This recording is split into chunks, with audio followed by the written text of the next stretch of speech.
காயல் பண்ண ஸ்பெஷல் கறி அடை. இது காயல் பண்ணத்துல மாப்பிள்ளை பசியறதுக்கு காலையில பிரேக்ஃபாஸ்ட்டுக்கு பண்ணுற ஒரு ஸ்பெஷல் ரெசிபி.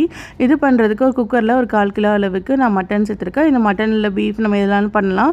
இதில் ஒரு 2 டேபிள் ஸ்பூன் அளவுக்கு மசாலா தூள், அப்புறம் 1 டேபிள் ஸ்பூன் அளவுக்கு இஞ்சி பூண்டு பேஸ்ட், அப்புறம் ஒரு 2 டேபிள் ஸ்பூன் அளவுக்கு தயிர், அப்புறம் கொஞ்சமாக உப்பு சேர்த்து நல்லா இந்த பீஃபை நம்ம வேக வச்சு எடுத்துக்கலாம்.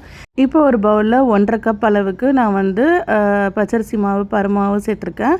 இதில் இந்த வேக வச்ச அந்த கறியை அந்த ஆணத்தோடு சேர்த்து நல்லா நம்ம கையால் பசிச்சு விட்டுக்கலாம். நம்ம வேணும்னா இதோட பொடிசாக பல்லாரி இல்லைன்னா பொடி வெங்காயம் கூட நம்ம வெட்டி போட்டுக்கலாம். அப்புறம் கருவேப்பிலை, அப்புறம் தேங்காய் பால் ஊற்றி நம்ம பிசையலாம். நம்ம ஒரு முட்டை கூட நம்ம அடைச்சி ஊற்றிக்கலாம். நம்மளோட இஷ்டம் தான். இப்போ நான் தேங்காய் பூ ஒரு கப் சேர்த்துட்டு நான் தேங்காய் பாலும் சேர்த்து நல்லா இந்த மாதிரி இப்போ செய்கிறேன். தேங்காய் பால் ரொம்ப கட்டியாக இல்லாட்டாலும் பரவாயில்ல, கொஞ்சம் தனியாக எடுத்து கூட நம்ம சேர்த்துக்கலாம். இப்போ ஒரு முட்டையும் அடைச்சி ஊற்றி நல்ல கையால் நம்ம இந்த மாதிரி பிசையணும். பிசைஞ்சது நம்ம இது நம்ம ஃப்ரிட்ஜில் கூட நம்ம ஸ்டோர் பண்ணி நம்ம தேவையானப்போ நம்ம சுட்டு எடுத்துக்கலாம்.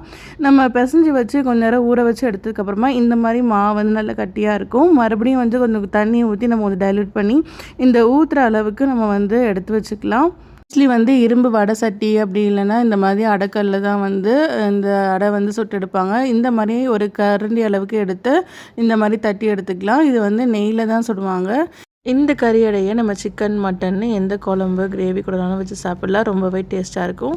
கண்டிப்பாக ட்ரை பண்ணி பாருங்கள். சைடும் நல்லா வேகிற மாதிரி கொஞ்சம் பொறுமையாக சுட்டு எடுத்திங்கன்னா ஒரு சூப்பரான கறி அடை ரெடி. கண்டிப்பாக ட்ரை பண்ணி பாருங்கள். இந்த ரெசிபி பிடிச்சினா மறக்காமல் லைக் அண்ட் ஷேர் பண்ணிக்கோங்க. என் யூடியூப் சேனலையும் சப்ஸ்கிரைப் பண்ணி வச்சுக்கோங்க.